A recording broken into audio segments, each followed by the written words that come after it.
In addition to living a very opulent lifestyle, Herod was very interested in entertaining guests, and he wanted to have them to have the best experience. He wanted to impress his guests.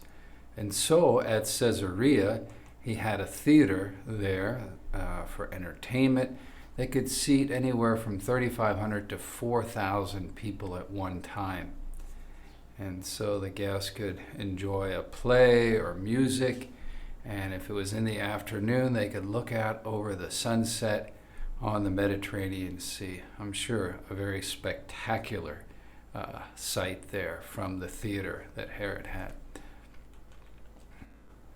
Well, we see both from Josephus and the book of Acts that at the theater, a very important event occurred involving Herod Agrippa I, who was a grandson of Herod the Great. We see here in this genealogy of Herod, on the top row, we see Herod the Great, and then 2 rows down, we see Herod the Agrippa the First of Judea. And so he was through the line of Mariamna. And so he enters into the theater, and Josephus describes it as the sun was coming up, the bright rays reflected off of the silver in his garment. And the people were praising him, saying he was a god. Antiquities from Josephus says, and presently his flatterers cried out, one from one place and another from another, though not for his good, that he was a god. And they added, be thou merciful to us, for although we hitherto reverence thee only as a man, yet shall we henceforth own thee as superior to mortal nature. So he was more than man. He was a god, according to the crowd. The book of Acts describes this same incident this way. The people kept crying out, the voice of a god and not of a man. And immediately an angel of the Lord struck him because he did not give God the glory. And he was eaten by worms and died. Acts 12:22 and 23. Well, also at the theater at Caesarea, a very important archaeological find was discovered. Now, prior to this time, we did have historical references to Pontius Pilate, but there were no archaeological sources for mentioning Pontius Pilate. But a number of years ago, a stone was found that had been repurposed in part of the remodeling of the theater, and it was just kind of used as a construction stone. And on there was an inscription, and the inscription reads, you can see the Latin on the top, the bottom is in English, Tiberius Pontius Pilate, prefect of Judea. So we know exactly what Pontius Pilate's title was from this inscription, and we know he was under Tiberius Caesar. So this confirms what the Bible says about Pontius Pilate. So that was a very significant find.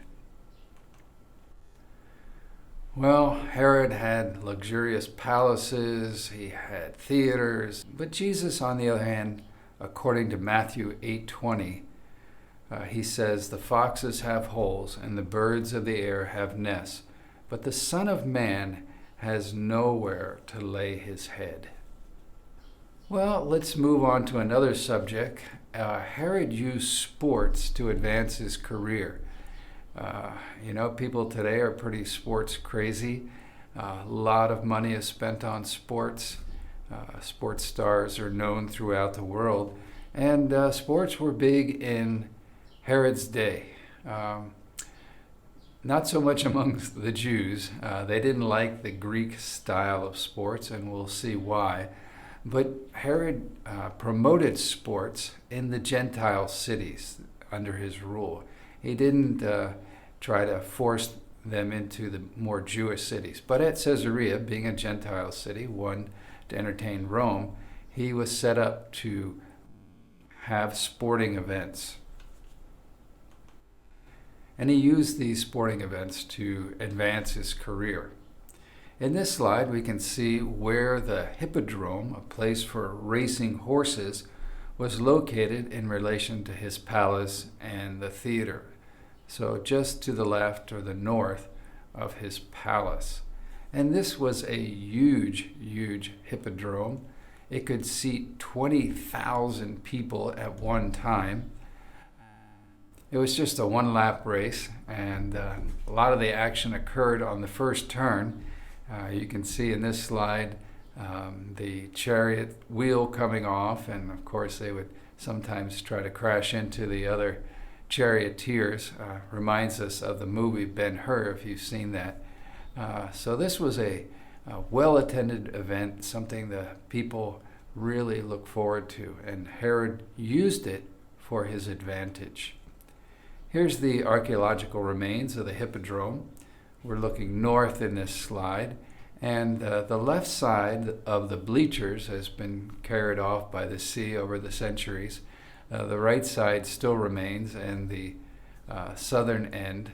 And so this hippodrome could have held 20,000 people at one time. But the Jews had a problem with sports being participated in a very Greek way. There were many compromises that were made according to the Jews. During the course of the athletic events, Greek deities were commemorated, so they gave honor to these Greek gods. Secondly, the trophies themselves that were handed out were considered to be images according to the Jews. And of course, that was idolatry to them. And lastly, in order to prepare for these athletic events, the training would take place in the nude, without clothing. In fact, our word, which comes from the Greek gymnasium, was a place to practice sports, and they did it without clothes on. So this style of athletic events was repulsive to the Jews, so they just didn't want to have anything to do with it. But Herod, of course, used it for his own advantage. Let's look at Herod's attitude towards children and family. We'll contrast that to Jesus' attitude. We've seen that Herod had the babies killed at Bethlehem around the time of Jesus' birth because he feared another king rising up and taking away his throne. When some of his wives, he thought that they were plotting against him, he had some of them killed or banished. And also some of his sons who he suspected of plotting against him, he had them killed. He even had his will rewritten 6 times before his death. He kept writing different sons out of his will because he thought they were trying to take over his throne before his death. We see in this genealogy of Herod, if you look at the first line, go a couple people over from Herod the Great, you see Mariamna. Herod described her as his favorite wife. Yet when he suspected her of plotting against him, he had her killed. So this was the kind of ruthless, threatened person, paranoid person that Herod was. Anybody that threatened his political power, he had them killed. Jesus, on the other hand, was very compassionate towards children. Matthew 19:14 says, "Let the little children come to me, and do not hinder them, for the kingdom of heaven belongs to such as these." So a very welcoming attitude towards children. Well, let's contrast Herod's attitude towards enemies and Jesus' attitude. Remember at New Testament Jericho with all its steam baths and swimming pools, it was there that Herod had his brother-in-law, Aristobulus, drowned because he thought Aristobulus was rising in popularity, would soon eclipse him. So he had him killed there at New Testament Jericho. Jesus, on the other hand, said, love your enemies and pray for those who persecute you. Matthew 5:44. So we see an amazing contrast between Herod, who was willing to kill anybody that he suspected was trying to take over his throne, and Jesus saying that we should pray for our enemies. Political alliances. Well, this is where Herod excelled. He was able to choose the up-and-coming rulers in the Roman Empire, and there was a lot of shifting of power of leaders in the Roman Empire at this time. And Herod had this uncanny ability to choose who would be the one that would win out and eventually reign. And he just had this type of political sense to him. And so he was able to make political alliances. Of course, his main alliance was with Rome. Rome gave him the kingship back in 40 BC, even though he had to fight for it for 3 years when he got back to Judea. But it was according to Rome that Herod was able to rule. And Rome liked Herod in the sense that he was a strong ruler. He was able to keep his subjects under control. The Jews have been known as an unruly people, especially against foreign conquerors. Herod was very good at collecting taxes, and so Rome was thrilled with that they could fill their coffers with money from Judea. But the scriptures warn against political alliances. As far back as the days of the prophet Isaiah, it says, "Woe to those who go down to Egypt for help, and rely on horses, and trust in chariots, because they are many, and in horsemen, because they are very strong. But they do not look to the Holy One of Israel, nor seek the Lord." So God warns against trusting in political alliances, trusting in weapons of warfare like horses and chariots. We need to trust in the Lord.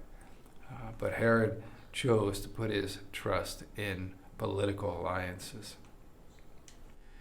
Herod wanted to impress Caesar, and that's the reason why he built Caesarea, why he took a place that really wasn't suited as a port, transformed it into a place that where he could welcome Caesar. And Caesar indeed did come to Caesarea. And in fact, as Caesar Augustus stepped off the ship in the harbor, one of the first things he would see was this massive temple dedicated to him, a temple to Augustus. This is what the archaeological remains of that temple looks like today. Not much to look at, but we know this is where that temple was located. Well, while Herod was constructing that temple to Augustus at Caesarea, he was trying to please his Jewish subjects by building a temple to Yahweh in Jerusalem. So Herod had no problem with building a temple dedicated to a person, the Caesar, and on the other hand, building another temple dedicated to Yahweh to please his Jewish subjects. So we see this is the kind of lack of principles that Herod had. He had no strong religious convictions. Whatever got him ahead, whatever advanced his career, that's what Herod would do. That was his prime motivation, to keep his kingship and to make it prosper. What was Jesus' attitude towards political rulers when they tried to entrap him to make some kind of statement against Rome? they questioned him. Is it lawful for us to pay taxes to Caesar or not? And Jesus was quite aware of the fact that they were trying to entrap him. And so he gives that answer. Render to Caesar the things that are Caesar's, and to God the things that are God's. What about the final history concerning Caesarea? Herod had built it as a place to welcome and receive Caesar and to impress Rome. But God, as he often does, used that construction at Caesarea for his own purposes. And so let's look at the final history concerning Caesarea. Caesarea was a port that was used by Paul in his second and third missionary journeys, enabling him to travel long distances to carry the gospel throughout Asia Minor and eventually all the way to Rome. And so Caesarea played a part in that, being a port city. Not only that, in AD 232, the theologian Origen founded a school there, a theological school. So people were trained in the scriptures and being trained for ministry. And copies of the Bible were produced there by order of Emperor Constantine for the new churches of the empire. So Bibles were actually being copied and produced there at Caesarea. So we know that God can turn even the evil plans of men into something for his glory.